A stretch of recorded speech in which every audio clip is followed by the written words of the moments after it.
ఆయన ఎట్లా దిగిపోతున్నారు, వయసు మీరుతోంది కాబట్టి ఆ ప్లేస్ లోకి చంద్రబాబు నాయుడిని తీసుకురాబోతున్నారు, చంద్రబాబు నాయుడు ప్రధానమంత్రి కాబోతున్నారు అంటూ ఒక క్యాంపెయిన్ ని స్టార్ట్ చేశారు. ఆ క్యాంపెయిన్ తెలుగుదేశం పార్టీ చేస్తున్నట్లుగా ఉండకూడదు కాబట్టి కొన్ని వెబ్సైట్స్ ద్వారా, నేషనల్ ఇంటర్నేషనల్ వెబ్సైట్స్ ద్వారా ఆ క్యాంపెయిన్ ని మొదలుపెట్టించారు. మొదలుపెట్టించి మూడేంటి, జనాల మూడేంటి, ఎన్డీఏలోని పార్టీల మూడేంటి, దేశం మూడేంటి తెలుసుకునే ప్రయత్నం చేశారు.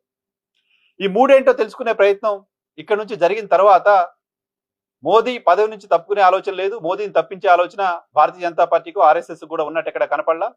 ఇటీవల కాలంలో రాజ్నాథ్ సింగ్ లాంటి వాళ్ళు ఇంకొక 3-4 ఎలక్షన్లు కూడా మోడీ ప్రధానమంత్రిగా ఉంటారంటూ ప్రకటన చేసేదాకా వెళ్ళిపోయారు. కాబట్టి మోడీని మార్చడం అనేది అసాధ్యమని టీడీపీకి అర్థమైంది.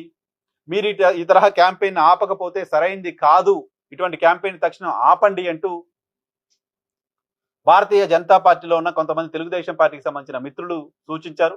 భారతీయ జనతా పార్టీ నాయకత్వం ఆ ఇద్దరు ఆగ్రహంగా ఉన్నారు ఇటువంటి క్యాంపెయిన్ పట్ల అని చెప్పారు. దాంతో ఆ క్యాంపెయిన్ ఆగిపోయింది. నేను చెప్తున్నాను అథెంటిక్ గా, ఈ క్యాంపెయిన్ చేసిన కొన్ని వెబ్సైట్స్, ఈ క్యాంపెయిన్ చేసిన కొన్ని యూట్యూబ్ ఛానల్స్ ఆ తర్వాత వీడియోలను ప్రైవేట్ లో పెట్టాయి. చంద్రబాబు నాయుడుకు సంబంధం లేకుండా ఆ వీడియోలు ఎవరో చేసుంటే, వెబ్సైట్లు ఎవరో రాసి ఉంటే ఆ వార్తగానే ఉండొచ్చు కదా. ఆ వార్త ప్రైవేట్ లోకి వెళ్ళిపోయింది ఎందుకు? ఎవరు కేసులు వేయాలా, ఎవరు గ్యాగ్ ఆర్డర్లు తీసుకురాలా, ఎవరు కేసులు పెడతాం ఇటువంటి వార్తలు వేస్తే, ఇటువంటి క్యాంపెయిన్ చేస్తే అని చెప్పలా. స్టిల్ ఆ వార్తలు ప్రైవేట్ లోకి వెళ్ళాయి.